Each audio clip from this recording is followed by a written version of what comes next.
Okay, action. Okay, minta maaf pada para penonton yang sedang mengikuti tadi ada kegencotan teknikal. Inilah antara perkara yang sering kita tak perasan betapa benda-benda sekecil ini pun qada wal qadar yang menentukan. Kita dah merancang, kita dah mengatur, dan alhamdulillah saya ada seorang yang begitu berdedikasi cuba untuk memperbaiki live kelas ni. Sebenarnya kelas ni adalah kelas yang tak live tapi telah pun di live kan oleh saudara Mubarak pada minggu lalu dan minggu ini, dan hari ini dia bawa satu gadget-gadget yang baru tapi ada sikit teknikal. Okay, tak apa, kita akan teruskan juga, tidak akan menghambat semangat kita meneruskan perbincangan-perbincangan kita. Okey, bagi anda yang belum subscribe, kat bawah tu ada gambar apa meh? Ada bell icon kata Amir ada bell icon. Subscribe, tekan bell icon. InsyaAllah setiap kali keluar live, walaupun Amir yang bercakap, dia akan dapat notification. Ada advertisement sikit. Belum lagi Okey. Okey, hadirin yang hadirat yang dirahmati Allah sekalian, sebelum kita membaca daripada muka surat 82, betul Betul. Betul. Kita akan takut terlupa, masa pun dah 9.20. Kita akan saya akan cuba menjawab dua soalan yang terlepas pada minggu-minggu sebelum ni. Soalan yang pertama berkenaan dengan makan di hotel Betul. Pinggan daripada hotel yang belum disertu. Pertama, soalannya ialah penggunaan pinggan mangkuk di kedai-kedai makan. Okey.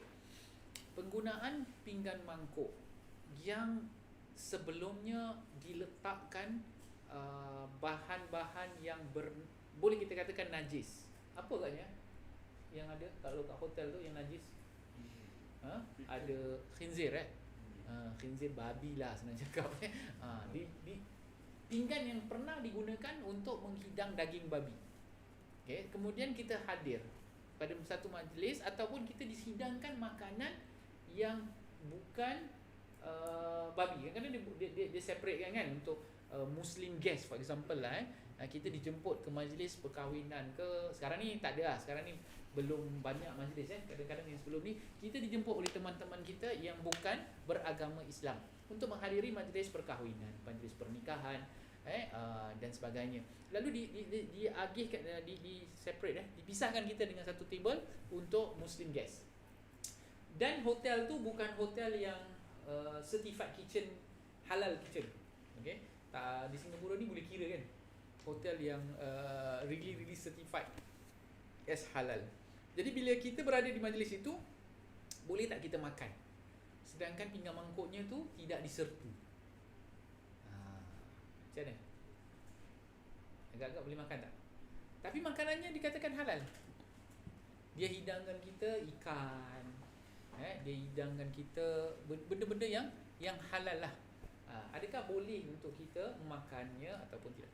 Of course, sebaiknya kita nak makan makanan tu perlulah makanan yang halalan thayyibah. Benda tu jadi halal pun kena bukan hanya ingredient sajalah. Cara penyediaan, bersih daripada najis. So, kalaulah najis babi tadi tu kan, kalau mengikut mazhab Syafi'i kita, ia adalah najis mughallazah. Okey, najis mughallazah. Mughallazah tu maknanya najis yang berat, bukan najis yang sederhana. Najis ada tiga: berat, ringan dan sederhana. So yang mughallazah ni ada dua, babi dan juga anjing. Okey, so secara automatik kita tahu makanan yang daging babi ni kira najis yang perlu disertu kalau terkena pada tempat-tempat. Kalau tak, benda tu tak akan dianggap sebagai bersih. Okey. Sekiranya keadaan yang sedemikian berlaku, sepatutnya lah pinggan mangkuk tadi disertu terlebih dahulu untuk mengelakkan was-was. Tapi ada juga pendapat yang mengatakan daging babi atau babi itu sendiri adalah najis yang pertengahan. Okey. Kalau najis pertengahan bererti pinggan mangkuk, sudu garpu, cawan, macam gelas gelas kalau kena beer gelas kena beer, kena wine. Okey, kadang-kadang kita pergi kedai kopi dulu-dulu, tak tahu sekarang dah lama tak minum kat kedai kopi kadang-kadang kita beli Coke, dia kasih gelas Tiger kan, macam real je so kita pun tak tahu. Sebelum ni mungkin orang minum arak kat cawan tu, tapi kerana arak itu adalah najis pertengahan.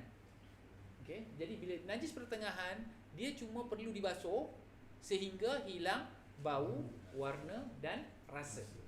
Agak-agak minum Coke, rasa Coke okey lah. Tak ada bau-bau arak, okey. Tapi kalau dibasuh tak bersih, maka tak boleh.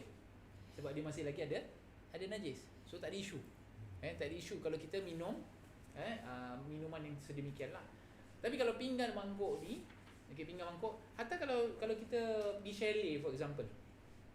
Kalau kita pergi chalet pun dah siap pinggan mangkuk. Kita pergi hotel, duduk kat dekat, tidur kat bukan makan dalam majlis, tapi kita sekarang ni musim staycation. Musim staycation kan. So kita ada hotel-hotel yang ada cawan yang disediakan. Kita nak gunakan cawan tersebut. Ada yang tengok ni, alamak aku dah pakai dah. Tak tahu, dimaafkan insya-Allah. Okey. Adakah perlu kita sertu terlebih dahulu? Kalau yang bekas-bekas minuman, pastikan tak ada bau, tak ada warna, tak ada rasa. Okey. Insya-Allah boleh digunakan. Tapi kalau yang terkena, okey, daging babi, mengikut mazhab Syafi'i kena sertu. Okey. Tapi pendapat lain mengatakan, kalau kita ambil pendapat yang mengatakan ianya adalah najis yang pertengahan, maka cek 3 tu juga. Jadi terpulang pada warak masing-masing. Okey. Jadi kalau nak gunakan tanpa was-was, bawalah pinggan mangkuk sendiri. Beli yang disposable, kertas ke apa ke. Dia kata tak kelas lah Ustaz, saya dah duduk hotel 7 star. Tapi pakai pinggan kertas. Terpulang. Jadi pemilihan makanan yang kita makan perlu kita cari sendiri. Itu adalah kewajipan kita. Sekiranya kita tak tahu, misalnya baru beberapa hari ni kecoh kan, daging apa? Daging tak halal di repackage dan kemudian dijual sebagai daging apa katnya? Tak tahu daging apa. Patut lembu kita macam lain je tu. Tak ada Amir, tak ada wallahu a'lam. Kita tak tahu. Kalau tak tahu tu dimaafkan. Kita dah check lah. Kan masa kita nak beli, kita nampak dia ada sijil halal. Kita check. Tak semestinya benda yang tak ada certified tu tak halal. Kan? Kita check, kita bawa pergi makmal ke, kita apa ke. The moment kita dah yakin benda tu halal, kita tanggung. Tapi yang kita tidak boleh ialah kita asal makan. Takut-takut apa? Doa tak makbul, amalan tak diterima. Kata ada sebahagian mengatakan bahawa sekiranya seseorang yang minum arak tu kan, amalannya 40 hari tak diterima. 40 hari tak diterima. Wallahu alam, saya belum pernah jumpa lagi. Tapi maksudnya kat sini ada orang, dulu ada satu budak lelaki datang. Saya masa tu mengajar dekat masjid lah. Waktu maghrib dia duduk kat luar masjid. Tapi waktu kelas dia masuk. So saya tanya lah, kenapa tak semayang tadi? Sorry ya Ustaz, saya baru minum arak semalam. Kata orang minum arak 40 hari. Solat saya tak diterima. Habis tu solat tak diterima, kau tak payah solat. Solat tak diterima bukan bermakna tak boleh solat. Tetap kena solat juga. Habis tak diterima. Yalah, kalau kita buat salah, katakan kita buat kerja tengah tempat kerja, kita terbuat salah. Bos kata tak ada gaji 3 hari. Okeylah, saya tak buat kerja. Kena kerja juga? Kena kerja juga, cuma potong gaji. So that's the idea lah. Maknanya walaupun dah buat salah, taubat kepada Allah. Betul ke 40 hari? Itu semua urusan Allah. Kalau kita dah melakukan satu dosa, kita bertaubat dengan taubatan nasuha, yang betul-betul kita bertaubat kepada Allah Subhanahu Wa Taala, Allah tahulah nak terima ke tak nak terima ke, bukan urusan kita. Urusan kita bukan sama ada diterima ataupun tidak. Urusan kita ialah melakukan kewajipan yang Allah wajibkan ke atas diri kita.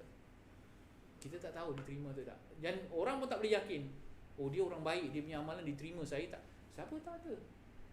Sedangkan seorang wanita yang bangun malam, yang puasa tak berhenti, bila dia meninggal dunia, Rasulullah kata dia disiksa. Sahabat jadi hairan, wanita ini disiksa. Kenapa dia disiksa? Hanya kerana kucing. Hanya kerana tidak memberi layanan makanan kepada kucing dan tidak bebaskan kucing ni. Akhirnya kucing itu mati. Kezaliman yang dilakukan ke atas kucing tadi menyebabkan amalan-amalan dia yang lain semua tidak diterima. Apatah lagi kalau kita zalim pada manusia. Berapa banyak pun amalan kita belum tahu Allah terima. Jadi yang terima atau tidak bukan urusan kita. Tapi seorang wanita, diceritakan seorang wanita, maaf kata, seorang pelacur masuk syurga hanya kerana memberi minum kepada seekor anjing. Nampak? Yang diterima tu siapa yang tahu? Hanya Allah. Yang penting kita ni jangan buat dosa.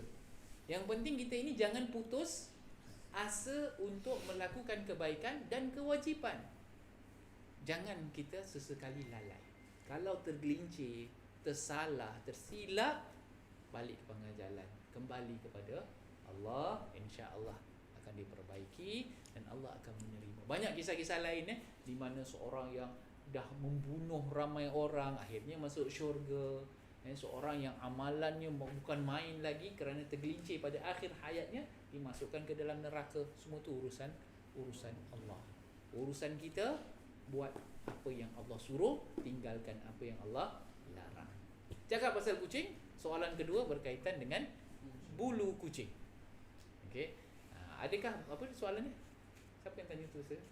Bulu kucing najis adakah bulu kucing itu najis? Jawapannya ya. Okey. Jawapannya ya. Okey. Dia macam ni. Setiap binatang yang tidak boleh dimakan, okey, dan terpisah daripada dia anggota-anggota badan dia, okey, tanpa disembelih, okey, dia dikira sebagai najis. So bulu kucing pun dianggap sebagai najis. Cuma kalau bulu kucing sikit-sikit terkena kat baju kita, itu dinamakan najis dimaafkan. Okey. Jadi kalau ada 1-2 bulu kucing lepas main tengok, alamak, itu dimaafkan. Okey, tak ada masalah. Apa hukum pelihara kucing? Harus. Tak salah. Tak salah untuk pelihara kucing kerana dia adalah makhluk yang dipanggil hayawan muhtaramah. Binatang yang dihormati, yang tak perlu dibunuh. Kalau misal kata apa, ular kena bunuh, kan? Cicak disunatkan bunuh. Tapi kalau kucing ni dia dihormati, maka boleh pelihara. Kalau nak pelihara anjing boleh? Nak pelihara anjing boleh? Kalau mazhab Syafi'i tak boleh lah sebab najis kan. Kecuali anjing penunjuk jalan dan anjing yang guard lah, guard, tu pun boleh. Tapi kalau mazhab lain, kalau pergi negeri sebahagian negeri Arab kan, nampak orang Islam pegang-pegang anjing dan sebagainya, itu pendapat mazhab lain yang membolehkan. So contohnya di Mesir contohnya, jangan salahkan, mereka ada pahaman atau pendapat yang lain. Tapi kalau kita dalam mazhab Syafi'i ini tidak dibenarkan kecuali bersebab. Kecuali bersebab, maka dibolehkan. Dibolehkan. Tapi kalau kucing boleh pelihara kucing. Cuma pastikan bila kita nak sembahyang tu, tengok-tengoklah, kan. Takkanlah sepompok gitu bulu kucing, tak adalah. Kan. Belilah yang apa tu yang boleh melekat-lekat. Lin roller. Roller roller, bersihkan kalau nampak gitu tempat sejadah kita bersihkan, lebih kurang jelah. Kalau kucing jalan kat tempat kita sembahyang pun tak ada masalah. Okey, sebab tak ada najis. Okey, binatang tu sendiri, kucing tu sendiri tak najis. Okey, kucing tu sendiri tak najis. Okey, yang najis ialah bahagian tubuh yang terpisah daripada binatang yang tidak disembelih. Itu yang dianggap sebagai najis. Okey, wallahu a'lam bissawab. Nampaknya saudara Somali kita dah tak sabar untuk membaca. Dipersilakan. Bismillah. Bismillahirrahmanirrahim. Amalan-amalan fitrah. Termasuk dalam amalan-amalan fitrah ialah yang pertama, bersiwak dalam setiap keadaan, lebih-lebih lagi dianjurkan ketika hendak berwuduk dan solat walaupun sunat, ketika hendak berihram, membaca Al-Quran dan hadis, berzikir ketika gigi menjadi kuning, masuk ke rumah, bangun daripada tidur dan ketika hendak tidur dan ketika bau mulut berubah. Ini book share. Okey. So amalan-amalan fitrah ini adalah tambahan daripada perbincangan kita tentang istinja. Dan ianya pengulangan bagi mereka yang telah mengikuti kelas ini daripada permulaan Bidayatul Hidayah. Kita ada baca bab siwak. Okey, so kita ulang sikitlah. Hari ni semua tak bawa kayu siwak Jadi apakah itu siwak? Ni ada siwak sikit. Ni dia. Ada advertisement je. Apakah itu bersiwak? Okey. So yang kayu ni dinamakan sebagai kayu. Kita faham ni siwak lah. Sebenarnya siwak tu artinya berus gigi. Okey. Rasulullah sallallahu alaihi wasallam pernah bersabda, "Laula an asyqa ummati la amartuhum bis-siwak inda kulli wudu." Dalam sebuah hadis diriwayatkan inda kulli solah. Kalaulah aku tak memberatkan umatku, sudah pasti aku akan menyuruh mereka untuk bersiwak setiap kali sebelum wudu. Dalam satu riwayat setiap kali sebelum solat. Okey. Ini hadis yang kuat yang membincangkan tentang siwak. Sebab tu orang bawa kayu ni supaya senang masuk dalam kocek, bila nak solat gosok. Hukumnya sunnah. Hukumnya sunnah. Okey. Tapi itu kayu ni namanya kayu Arab. Jadi ulama membincangkan bahawa siwak ini boleh dilakukan tidak hanya dengan kayu. Jadi kalau nak gunakan tapi sunat lah, ni sunat. Kalau nak gunakan apa saja yang boleh membersihkan gigi kita boleh. Atau kalau guna dalam sebuah kitab fikih anda pernah baca, gunakan sapu tangan pun kira siwak. Jadi gunakan sapu tangan pun kira siwak. Kain ke apa yang kita ada semua boleh kira siwak. Okey, ialah membersihkan gigi. So amalan gosok gigi ni adalah amalan orang Islam. Okey, siwak ni satu amalan yang patut dilakukan oleh semua orang Islam senantiasa. Okey. Kerana apa? Ada banyak kelebihannya lah. Okey. So kalau kita gosok gigi senantiasa, okey, insya-Allah bau mulut kita tidak menyakitkan hidung orang. Bau mulut ni tu pasal kita kadang-kadang terlupa bau mulut kita tak bau tau. Nampak tak? Hidung kita ni betul-betul atas mulut. Tapi kita tak boleh bau mulut kita. Kenapa? Agak kita pengsan selalu tu. Macam itulah juga kerana tadi jumpa satu orang forward satu klip yang mengatakan manusia ni kesalahan dia tak nampak, sama macam bau mulut dia tak boleh bau. Tapi mulut orang punya bau, kau mulut busuk sih. Kan? Kita boleh bau. Kesalahan orang senang kita nak nampak. Senang kita nak mengata. Tak salah pun orang mengata. Kan? Tapi mulut sendiri tak bau. Okay. So, antara matlamat siwak ni, antaranya paling penting ialah bila kita berjumpa dengan orang. Nak pergi masjid. Nak berkumpul dalam kelas. Make sure mulut kita tak bau. Sebab kita tak nak orang tiba-tiba kat sebelah tengok hidung dia jadi macam hidung McDonald, merah macam gitu. Kenapa? Bau tak boleh tahan. Gosoklah. Senantiasa gosoklah gigi. So dengan apa cara sekalipun, ia adalah disunatkan. So sekurang-kurangnya pagi bangun tidur gosoklah. Kan? Sebelum tidur pun gosok. Sebab kalau sebelum tidur tak gosok, Takut bangun bau tikus mati. Lan faham bau tuan-tuan. Sebab apa, makanan apa semua tu dah berkumpul satu hari, kita tidur tutup mulut, bangun tidur, tengok muka isteri, good morning yang Allah.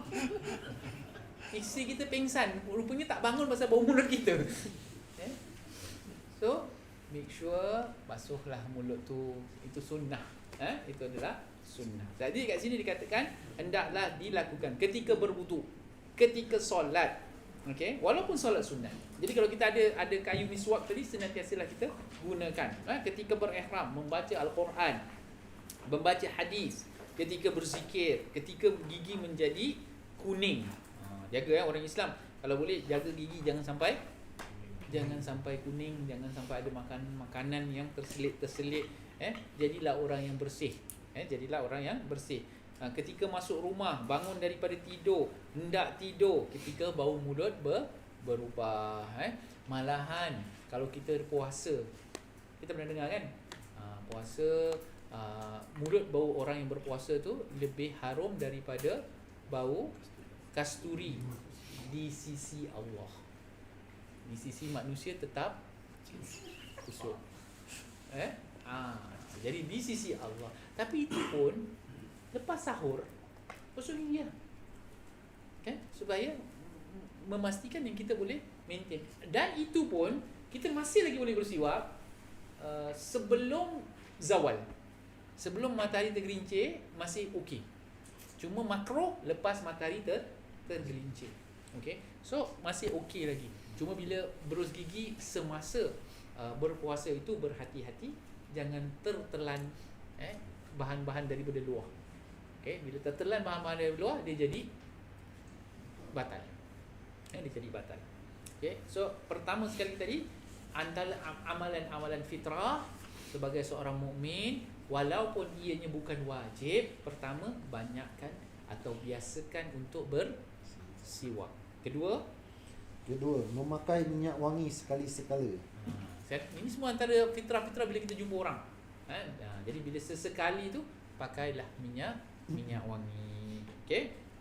Kemudian yang ketiga, menggunakan celak mata dengan bilangan ganjil, iaitu 3 kali pada mata kanan dan 3 kali pada mata kiri. Pakai celak. Ini pun sunnah kalau siapa yang prefer lah nak pakai celak kan. Jadi kalau nampak orang pakai celak, tu dia nak ikut sunnah. Kita tak pakai celak, kita tak ikut sunnah lagi. Tapi tak semua sunnah tu tak buat tu, janganlah semua orang tak pakai celak. Saya tak pakai celak. Tak ikut sunnah. Banyak saya tak ikut sunnah. Kan, kalau nak ikut semua sunnah semua memang banyaklah kan, tak pakai tongkat jalan. Umur dah lepas 40 sunnah jalan bertongkat, celak, sarban, pakai songkok senantiasa, baju lengan panjang, baju lengan pendek ni semua makruh. Tepat dia okey. Itu semua sunnah-sunnah banyak. Tapi celak ni memang digalakkan bagi sesiapa yang biasa dan boleh pakai. Tapi tak payah pakai banyak-banyaklah. Nanti jadi apa? Yang apa punya fashion ni, celak hitam gotik dah lain pula. Dah lain pula. So gunakan celak lah kalau yang boleh dan biasa. Dan dia ada manfaat. Celak ni menyihatkan pandangan, mata dan sebagainya. Cuma saya tak biasa. Yang kamu boleh buat, tafadhal, silakan. Silakan. Nak buat tu sakit. Tak tahu lah, nanti kena Mubarak mengajar kita.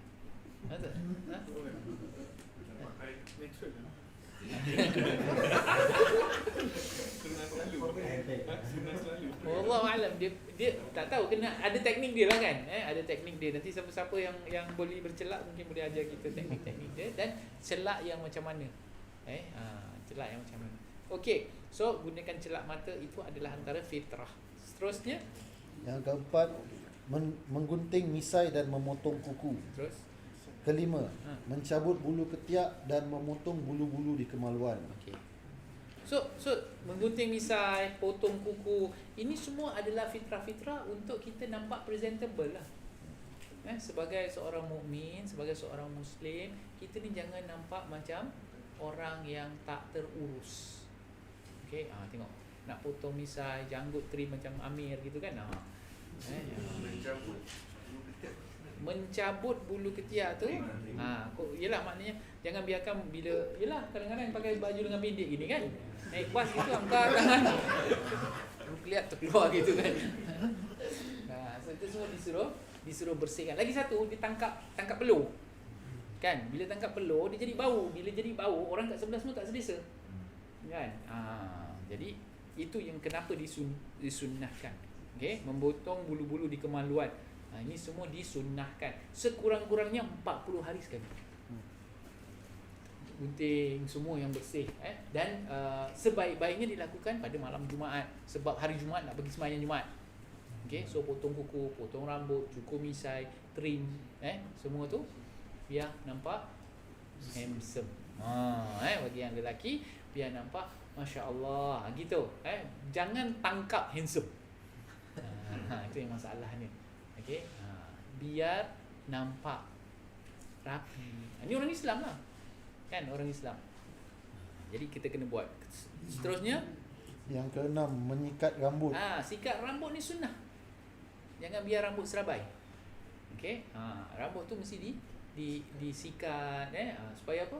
Supaya nampak rapi, kemas kan. Kalau tak rambut tajam-tajam susah juga. Okey, seterusnya yang ketujuh, mewarnakan rambut putih dengan warna merah dan kuning. Ini sunnah juga.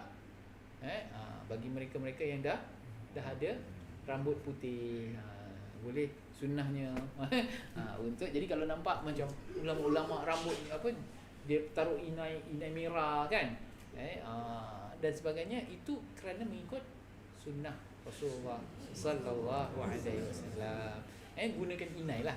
Gunakan inai. Kalau warnakan balik hitam, ada pendapat kata haram, ada pendapat kata makruh. Okey, kenapa? Kerana dia nak step muda je terus. Nak nampak muda. Mewarnakan rambut dengan dia cakap kalori ada yang halal. Dia cakap kalori yang halal. Inai. Ada juga ada. Okey, so tadi kita belum habis lagi tentang cerita warna dia. Okey, so kalau kita nak warnakan selain daripada warna hitam boleh, harus. Okey, so besok kalau nampak janggut saya biru itu okey tau. Okey, sebab harus hukumnya. Yang tak boleh warna hitam. Kecuali kalau nak pergi perang. Biar orang nampak semangat. Itu dia boleh berwarna hitam. Nampak? Jadi tengok kalau orang kita nak pergi perang, tengok ya Allah semua dah putih je janggut. Semua KRU, kumpulan rambut uban. Semua tengok KRU je ni macam mana dia kata? Kan? Sekejap je ni tombangkan. Tapi kalau dia nampak semua macam hitam macam kan, dia semangat. Tu. So kita boleh warnakan hitam dua sebab yang saya pernah baca. Satu, kerana perang. Kedua, kalau ia memalukan. Misalnya kata kadang-kadang ada budak penyakit, umur masih muda, baru 20 tahun, rambut dah beruban macam nak apa, kena ejek engkau ni, kena ejek. So itu sesuatu yang boleh apa kata orang tu, menjatuhkan dia punya semangat lah. Memang dia belum tua, so okey.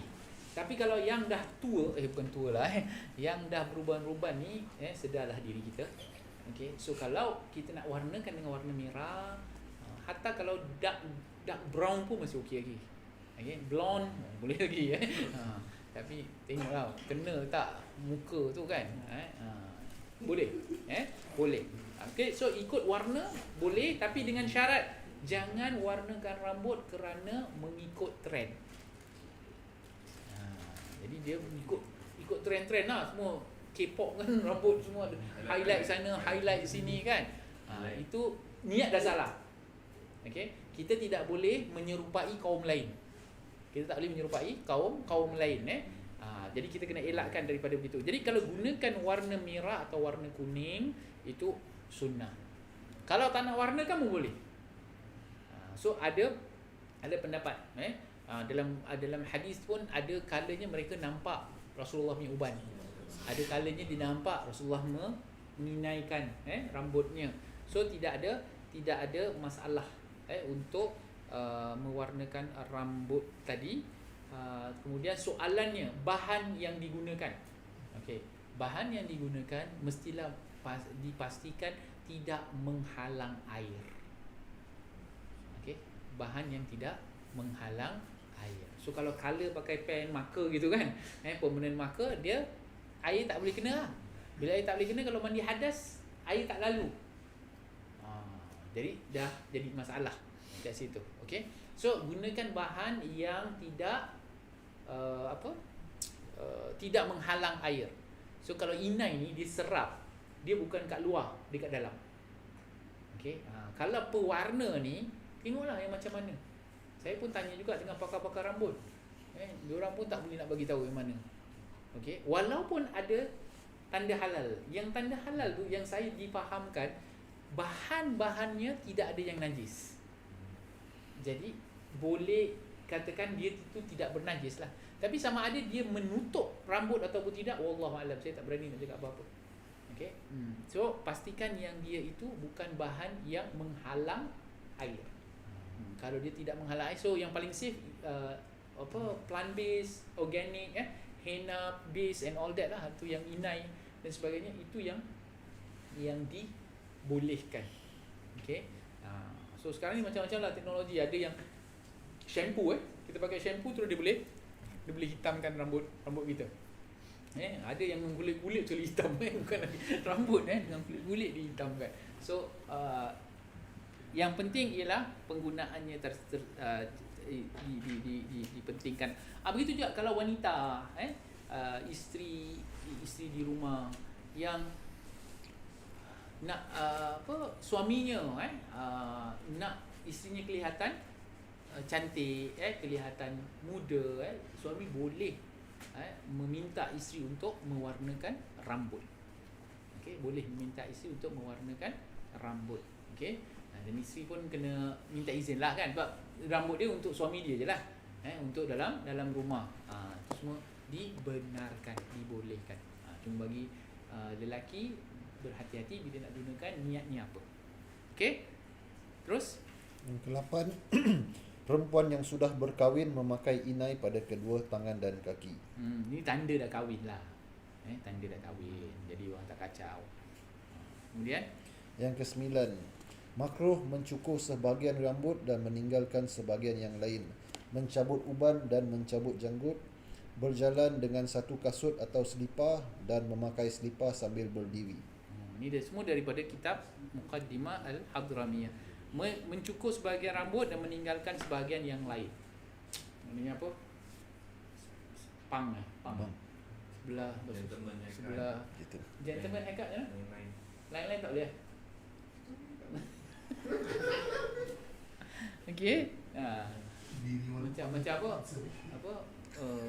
Siapa player mana tu yang rambut dia line tu, semua orang ikut kan. So itu kita tengok kat sini. Ni semua adalah amalan-amalan yang makruh. Mencukur sebahagian rambut dan meninggalkan sebahagian yang lain. Okay. So haircut yang macam mana yang boleh GI. Okay. Slope tak boleh? Macam ni semua tak boleh. Macam mana semua orang dah slope ni? Saya pun high slope. Kadang-kadang overlap gitu. Bukan tocang kat atas, buka songkok tengok panjang. Jangan tertipu bila buka songkok. Betul yang orang tak kenal tu. So hukumnya makruh. Mungkin sebab niat. Mungkin sebab disebabkan oleh niat. Tadi kita katakan niat kita menggunting rambut biar nampak kemas. Tapi kalau niat kita nak mengambil perhatian, nak menunjuk-nunjuk, nak tunjukkan perkara-perkara yang tak perlu kita tunjuk, itu jadi makruh. Jadi makruh. Okey.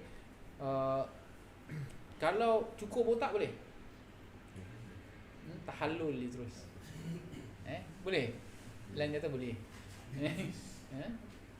Okey. Mana ada soalan orang cukur rambut untuk tujuan apa? Para pesakit, para pesakit kanser. Okey, kita kena faham bahawa itu bukan budaya kita, itu bukan ajaran kita. Okey, kita boleh buat dengan cara yang lain lah. Rambut ni semua kalau dah dicukur kena tanam tau. Rambut, kuku, semua yang daripada tubuh badan kita, okey, sepatutnya ditanam. So kalau sebaiknya ambil rambut tu ditanam. Setiap Jumaat lepas gunting kuku tanam. Tapi tak payah taruh batu nisan. Ni rambut hari ni. Bulan ni kita tak payah. Ditanam kerana kita berasal daripada tanah dan kembalinya juga di tanah. Tapi kat Singapura ni mana boleh, macam mana nak tanam, nanti kan hygiene lah apalah kan. Kalau kuku masih okey lagi. Kalau rambut ni kan, so ya dia jadi makro je lah. Makro saja, tapi sepatutnya itu. Jadi dia tidak boleh dipindahkan kepada orang lain tanpa sebarang keperluan. Okey, tanpa sebarang keperluan. Okey, jadi kalau kita cukur rambut kerana bersimpati, kerana sebab ni, sebab tu, semua tu kita tidak dibenarkan. Kita tidak dibenarkan. Okey. Okey, tadi apa lagi? Mencabut uban. Pun sama juga. Okey, dah Allah berikan macam tu. Mewarnakan tak apa. Mencabut tanpa sebab tidak dibenarkan. Mencabut janggut. Sebenarnya kita ni janggut ni kena biarkan. Kena biarkan. Sunnahnya panjangnya 1 jengkang. Yang lebih tu boleh potong. Okey, saya ni tak ikut sunnah. So macam Luqman tu. So itu bila orang buat macam tu sunnah, tapi bila kita rapikan, walaupun dalam keadaan macam tu dirapikan supaya senantiasa nampak handsome macam Luqman. Okey. So kalau nampak orang tak cukur tak apa, memang tu sunnah. Malahan kalau ada pandangan atau ada mazhab, dia wajib tu. Langsung tak boleh cukur. Langsung tak boleh cukur. Dibiarkan dia nampak yang paling panjang tu kan. Tapi kemaskan, jangan biarkan dia gerbang gitu jangan pula tocang pula janggut panjang tu. Kita kemaskan supaya nampak rapi orang Islam. Okey, so sekurang-kurangnya yang disunahkan ialah 1 genggam. Tapi bagi mereka yang tak ada janggut, tak apalah. Tak perlu nak risau. Ada orang janggut dia macam tanglung, satu sini. Tu dah memang ciptaannya macam tu, tak ada masalah. Tak perlulah nak simpan. Yang penting kita nampak kemas. Kalau taruh macam supplement yang legal tu, kalau nak taruh ubat-ubat untuk melebatkan boleh, tapi jangan diwarnakan, jangan tanam dan sebagainya, itu semua tak perlulah. Tak perlu. Okey, so kalau ada janggut biarkan ini. Okey. Yang kadang badan kita kadang tumbuh rambut kadang satu helai nak panjang, cukur ke atau simpan dulu?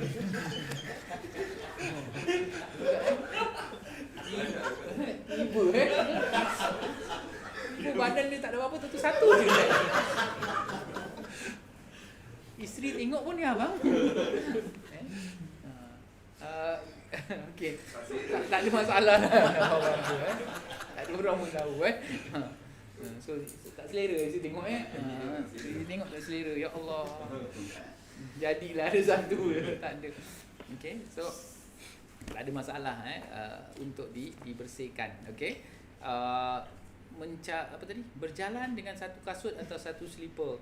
Ni mana tak senonoh lah. Ni kita kena faham ni zaman-zaman tu. Kan? Tapi kalau zaman sekarang orang pakai slipper sebelah colour lain okey. Kasut kena curi. Okey, ingatkan dia kalau dia pakai lain maknanya dia punya kasut kena curi. Betul lah, husnuzan kat dalam kelas ni bagus. Sekarang footballer kan pakai boot bola kan sebelah lain.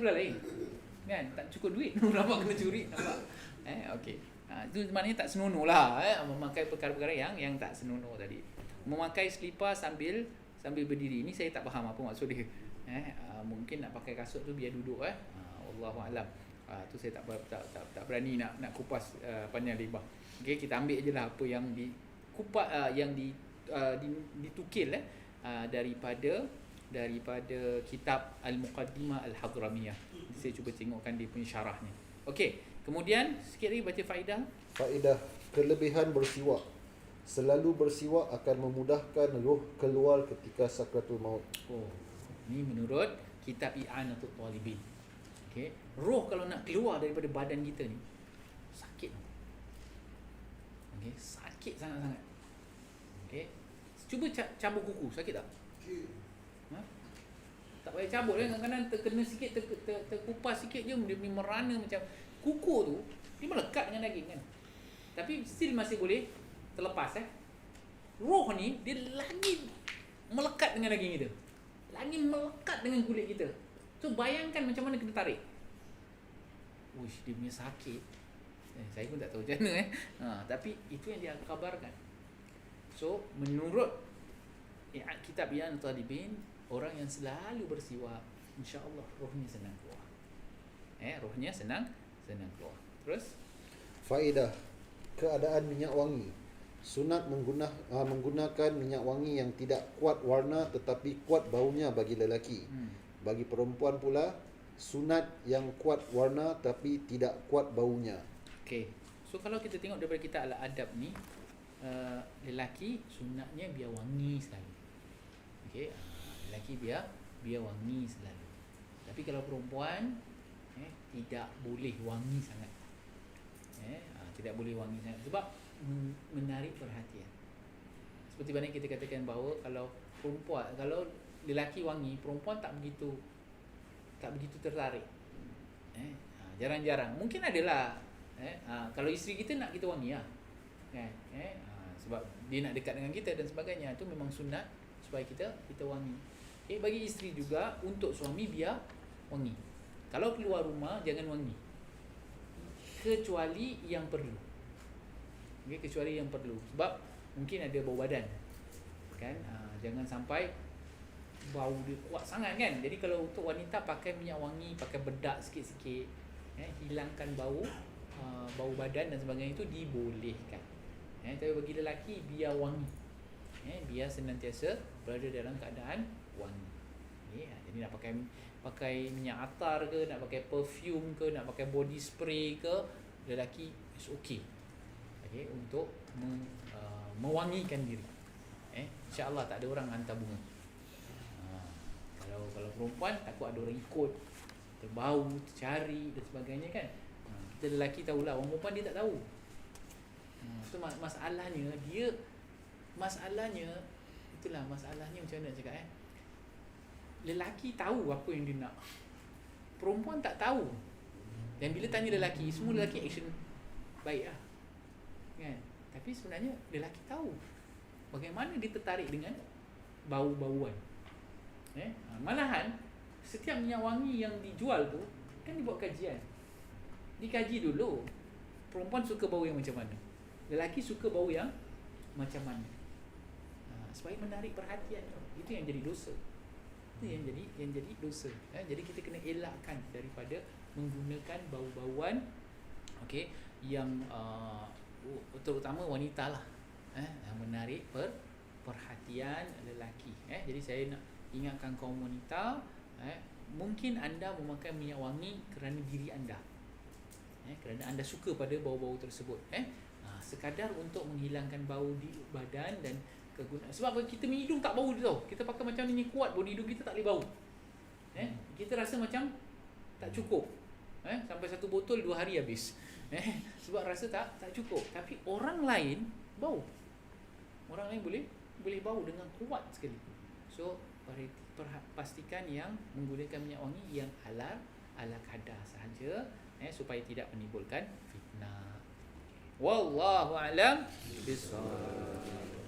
Kita berhenti sampai situ dulu untuk malam ni. Ada tak soalan-soalan daripada YouTube? Ada. Oh, ada. Ini kalau ni.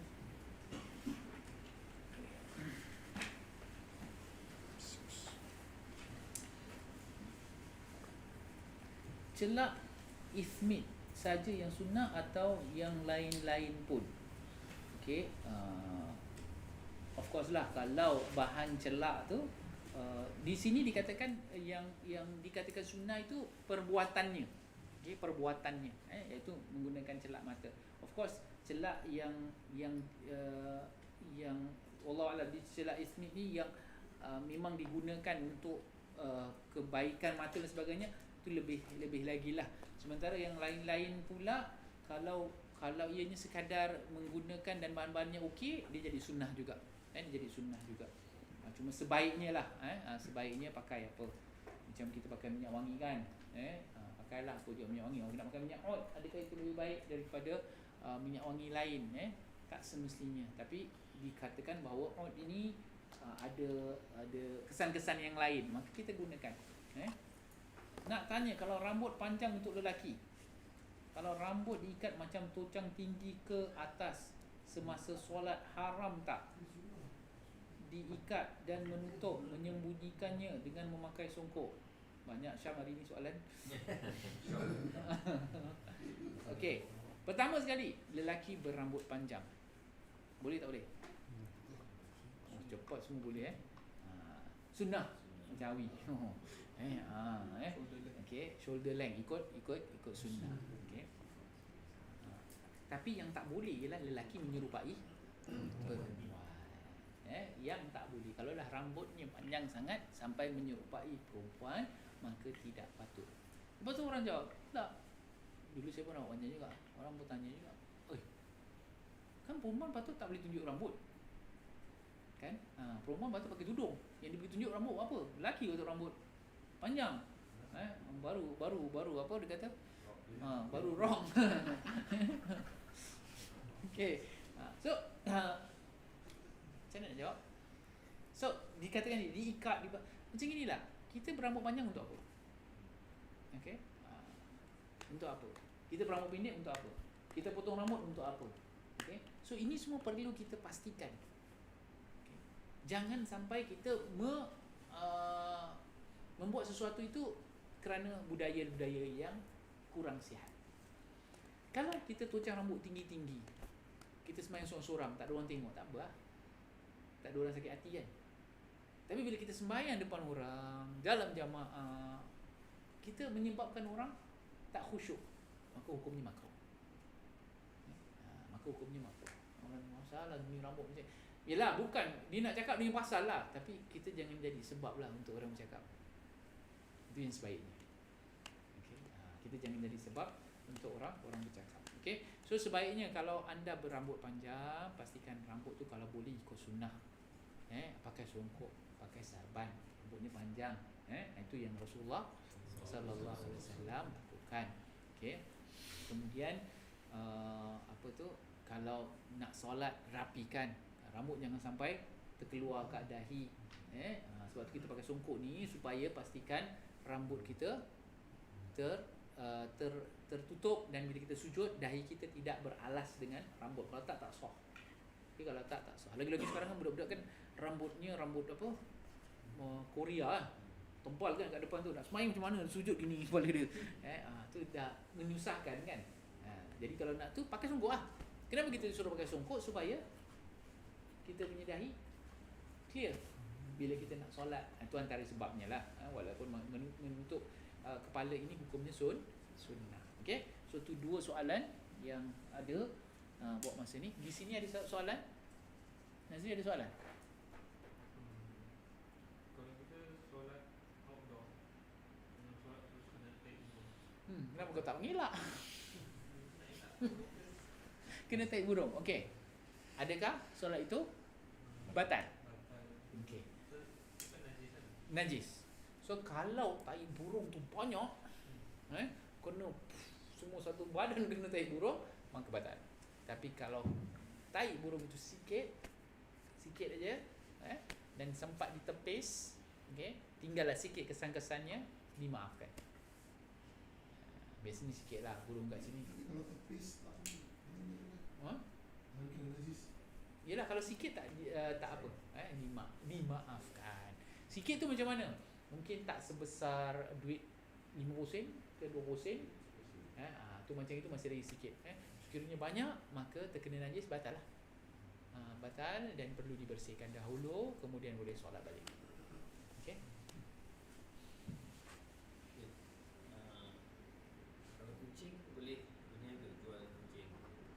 Jual kucing. Untuk orang bela.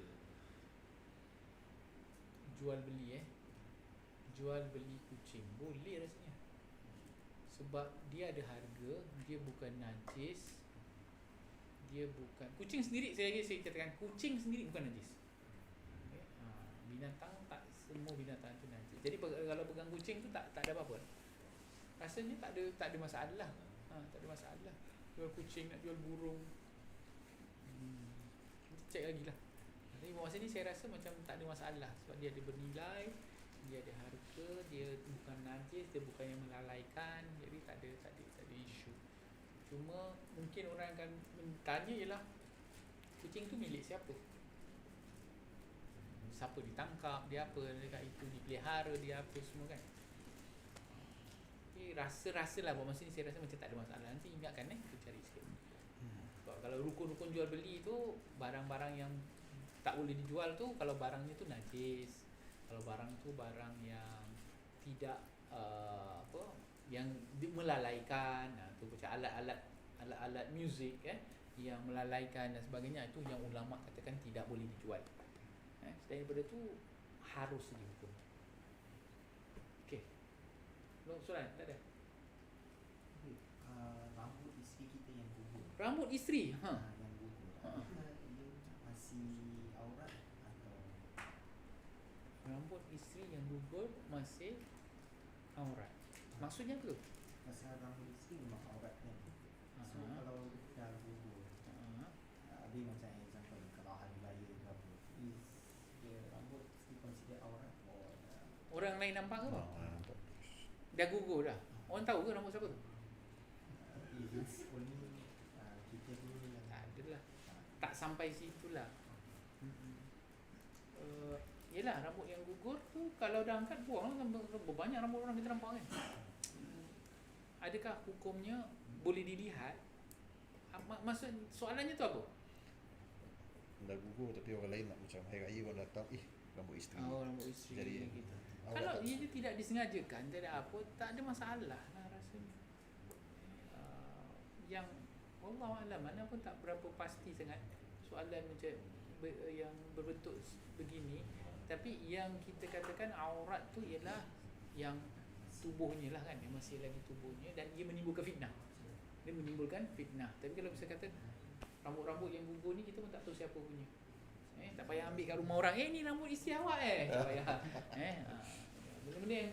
Benda-benda yang aib ni kalau kita nampak, kita kena elak. Jadi kalau kita termasuk rumah orang, nampak orang belum menutup aurat, kita yang kena elak dulu. Bukan rezeki alhamdulillah bukan, kita elak dulu Okey. Ada soalan lain? Kalau kita tengah solat, habis orang ketuk pintu, kita patut berhenti ke atau kita just carry? Okey. Orang kita tengah solat, orang ketuk pintu, kita kena carry on. Example macam kat kerja, sekarang kita tak boleh solat kat masjid. So Ana solat kat belakang, dan supplier datang, so it's like a obstruction. So do I continue solat atau orang nak biarkan orang tu tunggu, pasal they also have time to deliver things and everything. Okey. So solat ini atau apa-apa juga ibadah yang wajib yang telah kita mulakan, kita tak boleh batalkan tanpa sebab. Kecuali kalau sebab-sebab darurat. Jadi kita dah mulakan solat ni, kita kena habiskan. Kecuali misal kata gempa bumi, kita kena selamatkan diri. Itu kita boleh batalkan. Okay. Tapi kalau sebab-sebab yang kita boleh tangguhkan, tak darurat, maka dengan itu tak boleh dibatalkan sembarangan. Kalau misal kata supplier ke apa, kita carilah tempat yang tidak mengganggu ataupun letakkan sign. Kita tengah solat, please wait few minutes. Jadi adab bila kita ketuk pintu rumah contohnya, adab ketuk pintu ni, ketuk katakanlah 1 2 3 stop. Tunggu 2 rakaat. Takut-takut orang tengah solat kat dalam. Kan kalau kita dengar orang ketuk kan, dung alamak, dah tak khusyuk ni. Kan? Tapi kalau orang luar tu tahu, adabnya ialah tunggu, dia dah ketuk 3 kali, tunggu. Okey, tunggu 2 rakaat, ketuk lagi. Tunggu lagi 2 rakaat. 4 rakaat. Okey, takut orang tengah solat kita kasih peluang dia habiskan solat. Kalau kita pergi rumah orang, lepas ketuk 4 rakaat dia tak buka, balik. Okey. Kalau rumah sendiri, ketuk lagi. Okey. Walaupun itu anak dan sebagainya, kita kena jaga adab. Okey, tak ada nanti orang tengah semayang tak khusyuk pun dong, bukalah. Oh Allah. Dah lah dia tak bawa kunci. Nasib lah. Kan. So kita tak boleh harapkan orang yang tengah solat tu batalkan. Kita boleh indicate. Okey, tapi jaga niat. For example, bila kita takbir tu kan, kita Allahu Akbar supaya orang tahu yang dia tengah solat. Tapi kalau kita niat nak bagi tahu dia, batal solat. Faham tak? Sebab dia kira bercakap. Okay? Bila kita Allahu Akbar aku tengah semayang, dalam hati kata kan Allahu Akbar aku tengah semayang, kau tak tahu ke, tunggulah sekejap. Batal semayang. Tapi kalau kita niatkan Allahu Akbar, niat kita untuk takbir, InsyaAllah solatnya dapat diteruskan. So dia kena jaga dia punya niat. Ada lagi satu soalan daripada YouTube soalannya.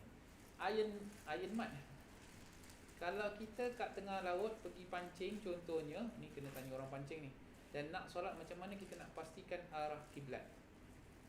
Bila kita kat bot ni biasanya berpusing-pusing disebabkan ombak rindu. Wah. Lan jawab kan ni. Macam mana nak solat kat tengah laut?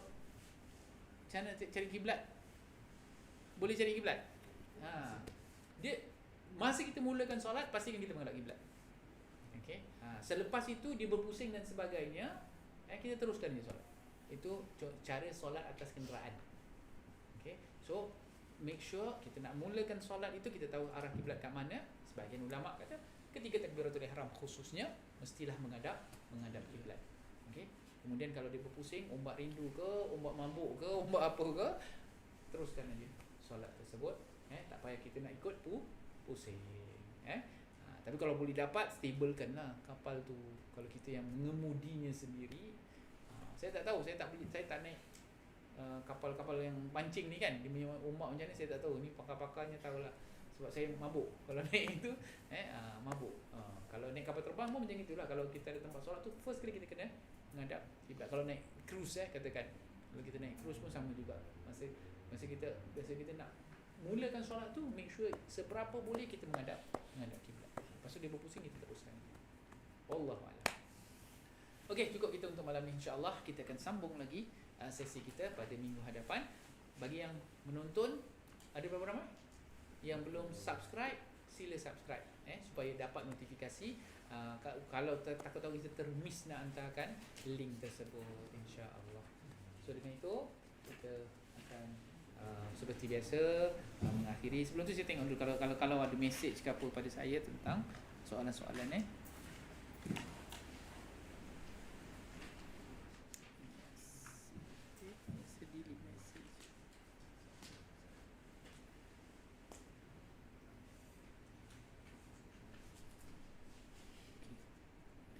Okey, tak ada soalan. Okey.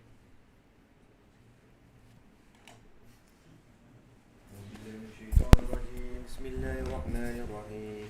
ربنا انفعنا بما علمتنا ربي علمنا الذي ينفعنا ربي فقهنا وفقه أهلنا وقرابات لنا في ديننا مع أهل الكتر أنثى وذكر ربي وفقنا وفقهم لما ترتدي قولا وفعلا قرما وارزق الكل حلالا دائما وأخذنا أتقياء علما نهضى بخير ونكفى كل شر ربنا أصلح لنا كل شؤون وأقر بالرضا منك العيون واقض عنا ربنا كل ديون قبل أن تأتينا رسل منون واغفر استر أنت أكرم من ستر وصلاة الله توشى مصطفى من إلى حق دعانا والوفا بكتاب فيه للناس شفاء وعلى الآل الكرام شرفا وعلى الصحب مصابه الغرر اللهم اهدنا بالهدى واجعلنا ممن يسارع في الرضا ولا تولنا وليا سواك ولا تجعلنا ممن خالف الأمر وأصى الأبصار وحسبنا الله ونعم الوكيل ولا حول ولا قوة إلا بالله العلي العظيم وصلى الله على سيدنا محمد وعلى آله وصحبه وسلم والحمد لله رب العالمين.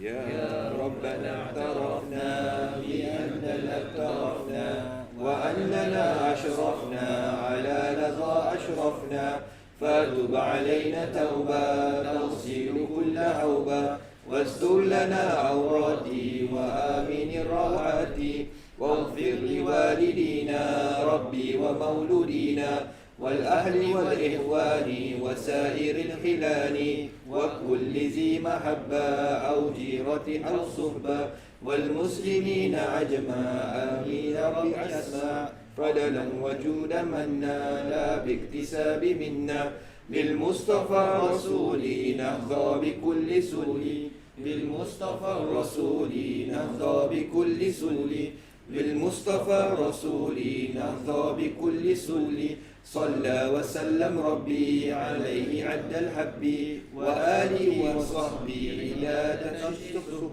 والحمد لله في البدء والتناهي. سبحان ربك رب العزة عما يصفون وسلام على المرسلين والحمد لله رب العالمين في كل لذة أبدا عدد خلقه ورضا نفسه وزينة عرشه ومن السلام عليكم ورحمة الله